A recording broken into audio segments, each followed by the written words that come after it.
Joe Bennett. I'm going to talk today about what happened with Egypt and how their magic came to be, what they were doing with all of that stuff like mummies and mummification and the canopic jars and all those magical tools that they use like tuning forks and all the stuff you see on the side of the walls, like the little rod, and then you got the beads coming out and the chains, and it looks like they're waving them, and there's all these like initiations, and then you see the snakes coming out of the third eye chakra point, and you're like, wait, what's going on with that? That's magic, and that's Egypt. That's so long ago. What was going on? I mean, ancient Egypt, really. So, here's the story. I gotta say this first, someone with 2 good ears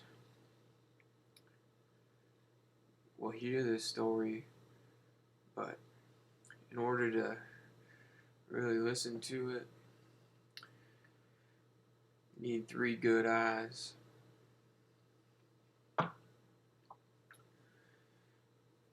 After Atlantis fell, the height of human civilization was really in Egypt. There was also a Sumerian colony, but really Egypt was the pinnacle.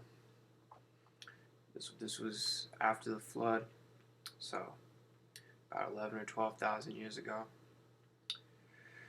Humanity lost all its spirituality and had to start over again. It was a really low level of consciousness.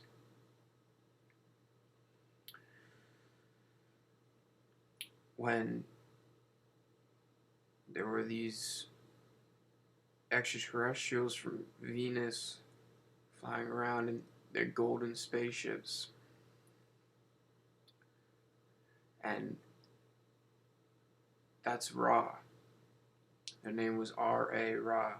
The Egyptians called them the sun gods. They had golden ships, so that mirrors our yellow sun. And that was Ra. And Ra wasn't corrupt. They were a race of really, really, really spiritual beings, and they were highly evolved. They were a couple levels up from where we were, and they came down to help us. They weren't corrupt. They were having intentions to help us be free. But there's really something about Earth. It's really a deep, deep curse that they weren't aware of. And, we're still getting over that curse. That's why we can't have E.T.s come directly right now, because we're asked to free ourselves 100% before we're allowed to see them. And the E.T.s are all fully aware of this now. Ra wasn't really fully aware of it, because it was really, really deep, even though they were really omnipotent. They weren't omnipotent enough to see this, because there's something about Earth that even they didn't know. So I'll get down to the meat and potatoes of it. Ra came down into the Egyptian civilization in order to teach them the ways of higher consciousness. And that means living in spirit and being spiritual. So Ra came down and came to Egypt and taught the Egyptians magic.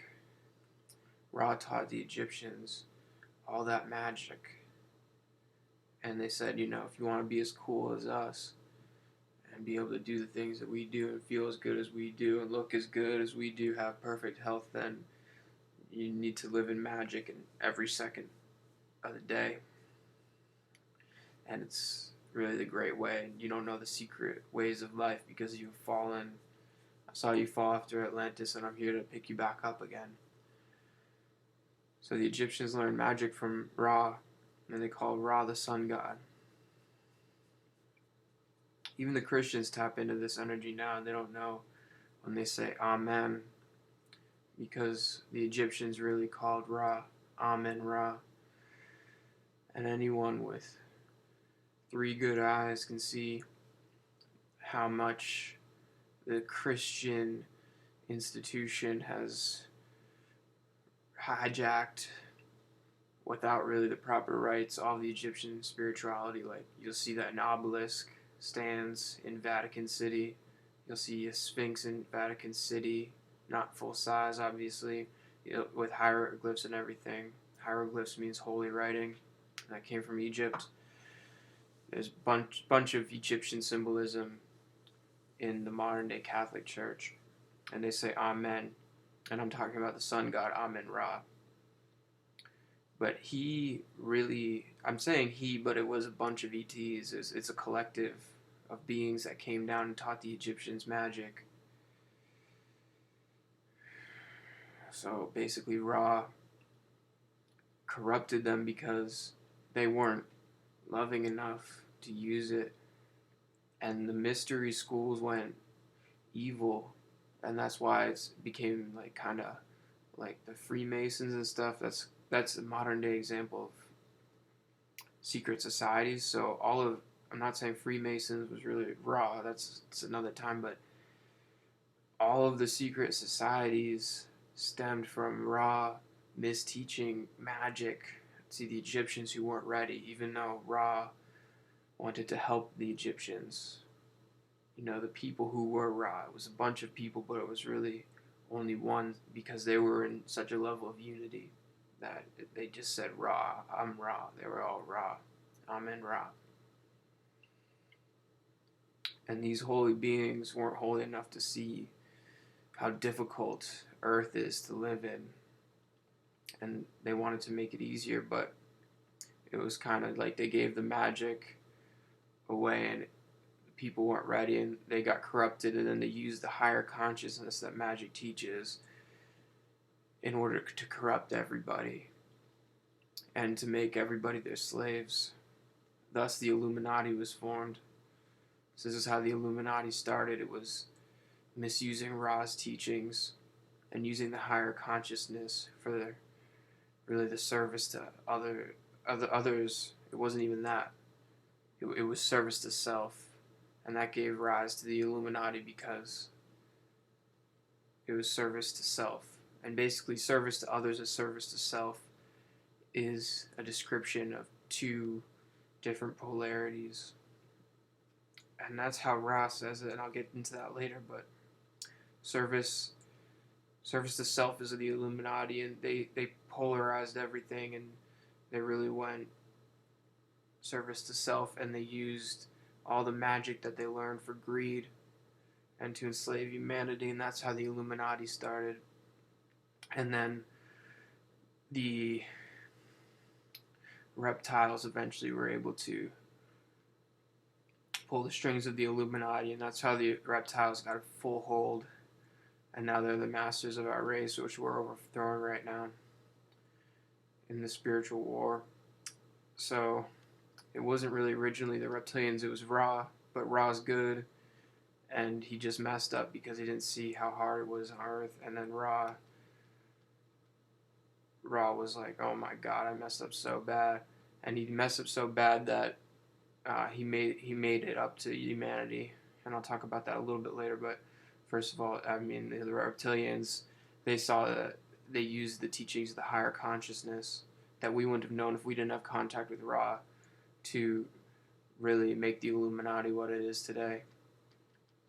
So the Illuminati today is run by reptilians. It's not Ra. Ra is loving. He just slipped up a bit.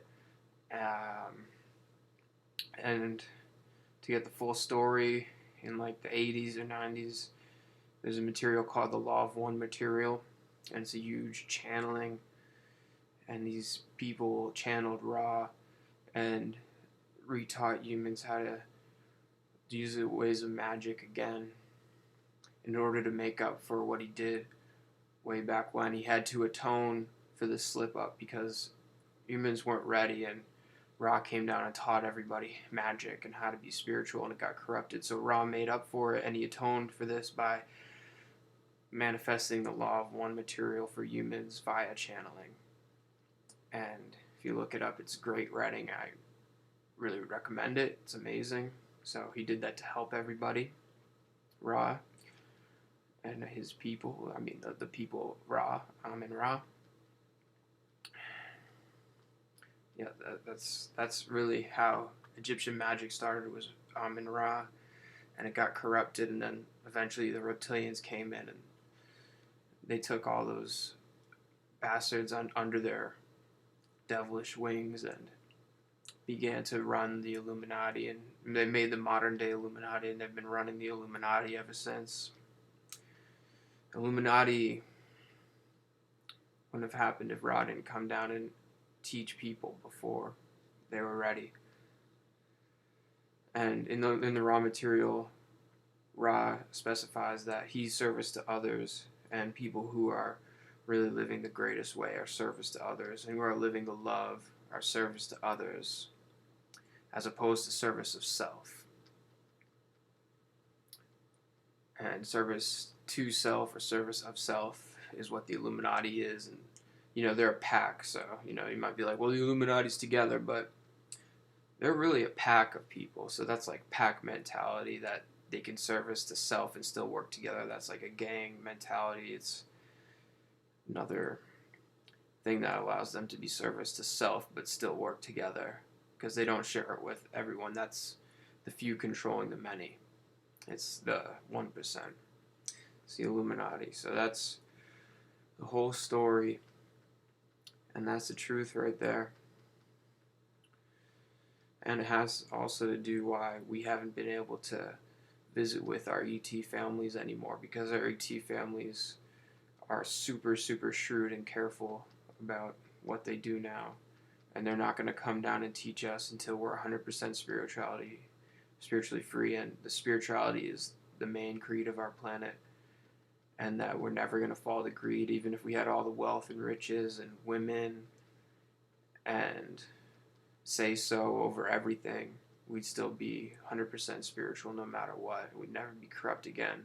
That's the only way the E.T.s are going to come and visit us, because they're service to others too, and we have to be fully service to others. So once we're fully service to others, they can come. And that's going to be at least, honestly, on a worldwide scale, at least 6 to 7 years. Maybe the E.T.s come down and talk in person to a few people. I haven't experienced that at all. I've seen the ships, but I haven't experienced it. But they're not going to come down a worldwide experience again in 6 to 7 years. So that's how Egyptian magic started, and that's the legacy of this being from Venus called Ra, who's a collective of E.T.s who are service to others. And they wrote the law of one material, and they taught the Egyptians magic and higher consciousness. And they also gave birth to the Illuminati, even though Illuminati is a crappy word for them because it means illuminated ones. In other words, the Cabal, they gave rise to the dark Cabal, who, are obviously in charge of all the governments and stuff from a subtle level. So there's the full story. And obviously there's a little bit more about E.T. connections, but, that's the full story really after the flood. And I didn't really get too much about the Great White Brotherhood and their connection in this, but this video's already over time. I'm not sure if I'm going to be able to publish this. It might be 2 parts, honestly, because you need a lot of views to get a long video published on YouTube. I might need to split this. It's a story, and all that to capstone the pyramid, all that magical stuff. The wands and the canopic jars and the mummification, and all the things that they were doing for the bodies. That was all an evolution of what Ra taught them about breaking on through to the other side, as the Doors said.